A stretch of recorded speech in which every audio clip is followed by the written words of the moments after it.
अचानक से सोते हुए आपकी नींद टूटती है। आप देखते हो पूरा घर खाली पड़ा है। घर पर घर का सामान तो है लेकिन घर के लोग नहीं। आप सीढ़ियों से छत पर जाने की कोशिश करते हो लेकिन दरवाजा बंद होने की वजह से आप अपने कमरे से बाहर ही नहीं निकल पाते। आप परेशान होने लग जाते हो। आप किसी को कांटेक्ट भी नहीं कर सकते क्योंकि ना आपका वहां फोन है और ना ही लैपटॉप। अचानक से दरवाजा खुलता है और दो लोग जो आपने कपड़े पहने हुए होते हैं वो आपसे मांगने लगते हैं। आप मना करते हो तो वो जबरदस्ती आपके कपड़े निकाल देते हैं और अब आपके बदन में एक भी कपड़ा नहीं है। एक तकिए से आप अपने शरीर को ढकने की कोशिश करते हो। अब वो दो लोग आपको बताते हैं कि आप एक रियलिटी शो में हो जिसमें आपको ऑनलाइन कूपन जीतकर टोटल 5 लाख रुपीस कमाने हैं और उस सब के बाद ही आप यहाँ से बाहर निकल पाओगे। आपको खाना और कपड़े भी ऐसे ही कूपन बेचकर कमाने हैं। चौंकाने वाली बात तो ये होती है कि आप उस वक्त टीवी पर लाइव टेलीकास्ट हो रहे हो।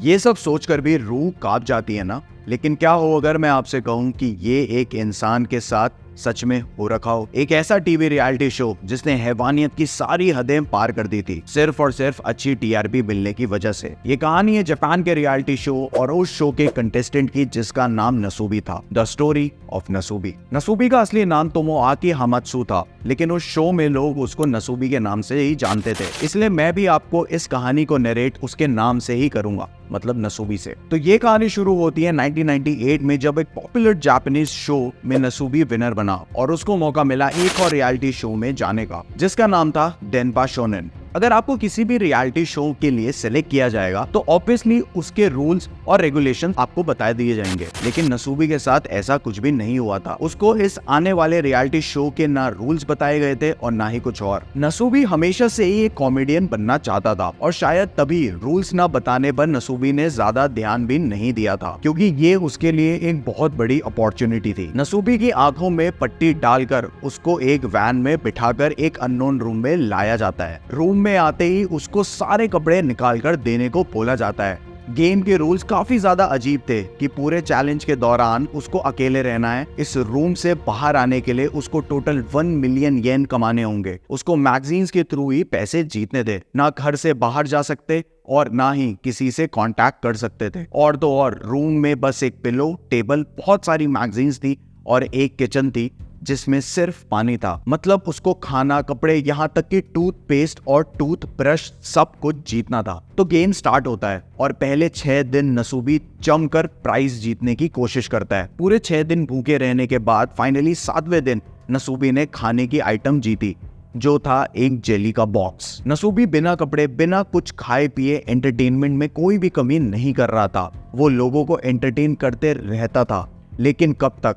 एक ना एक दिन उसकी फिजिकल और मेंटल हेल्थ पर इन सब चीजों का कितना बुरा असर पड़ेगा शायद उसको भी ये अंदाजा नहीं था। इतने टाइम तक जद्दोजहद करने के बाद वो फाइनली राइस का एक पैकेट जीता और राइस का पैकेट जीतकर वो बहुत ज्यादा खुश हुआ, लेकिन उसके पास वो राइस कुक करने के लिए कोई भी बर्तन नहीं था क्योंकि वो सब भी नसूबी को जीतना होगा। तो उसने कच्चे चावल ही खाने स्टार्ट कर दिए। लेकिन कब तक? जब इंसान सर्वाइवल के लिए स्ट्रगल कर रहा हो तो वो कुछ ना कुछ फिगर आउट कर ही लेता है। नसूबी के साथ भी कुछ ऐसा ही हुआ। नसूबी के जिस बॉक्स में जेली डिलीवर हुई थी उसने उसी बॉक्स में चावल पकाना स्टार्ट कर दिया था और इस टास्क में वो सक्सेसफुल भी रहा। 3 महीने बीत चुके थे और नसूबी की मेंटल और फिजिकल हेल्थ और ज्यादा बिगड़ती हुई जा रही थी। सिर्फ एक ही चीज पॉजिटिव थी पूरे शो में और वो थी टीआरपी। जापान में धीरे धीरे ये शो काफी ज्यादा फेमस होने लगा था और इसकी टीआरपी जानकर आप भी हैरान हो जाओगे। इस शो की एक टाइम पर TRP most popular show game of thrones से भी ज्यादा थी और शो को देखने वाले टोटल 17 मिलियन लोग थे। शो की टीआरपी से प्रोड्यूसर्स तो खुश थे,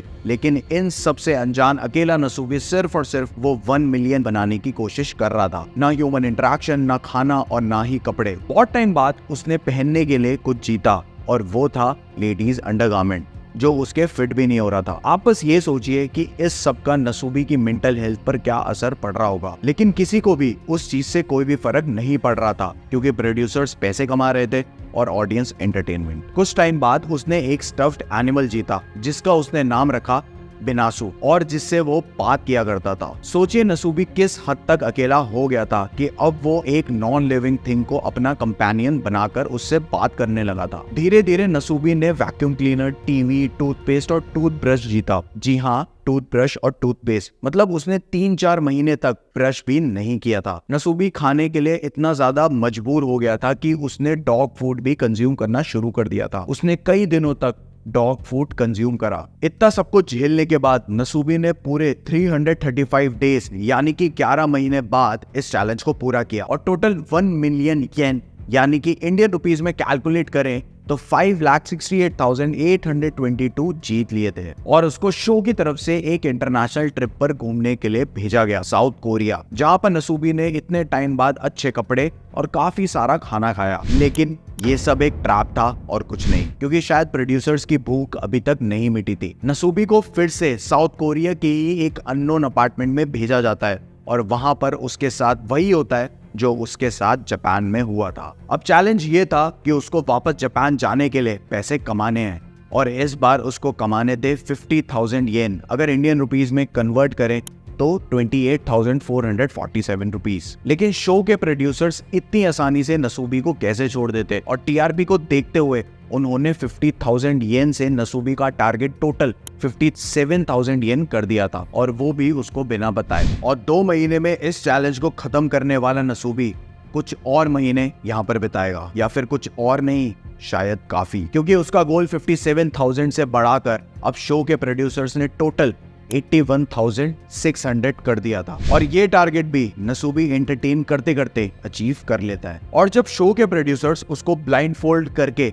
उसके रूम जैसे दिखने वाले सेट पर छोड़ देते हैं तो वो धीरे धीरे अपने कपड़े उतारने लगता है और अचानक से वो रूम एक बॉक्स की तरह खोल दिया जाता है। वहां पर इतनी सारी ऑडियंस के सामने नसूबी बिना कपड़ों के, और लोग उसको देखकर ताली बजा रहे होते हैं। इतना ज्यादा इनह्यूमन तरीके से टॉर्चर होने के बाद अब नसूबी ऑडियंस के आगे था, और वो भी बिना कपड़ों के। इंसान किस हद तक गिर सकता है, मतलब किसी को तकलीफ में देखकर लोग एंटरटेन हो रहे थे, और इतना ज्यादा कि लोगों ने इस शो की टीआरपी इतनी ज्यादा बढ़ा दी थी कि शो के प्रोड्यूसर्स को इसका दूसरा सीजन भी लाना पड़ा। आपके क्या व्यूज है इस शो पर, कमेंट में हमें जरूर बताइए। और ऐसे किस्से, कहानियां और दुनिया से परे राज जानने के लिए अभी सीरियल चिल्स को सब्सक्राइब करिए। मिलते हैं आपसे अगले हफ्ते एक और किस्से और कहानी के साथ।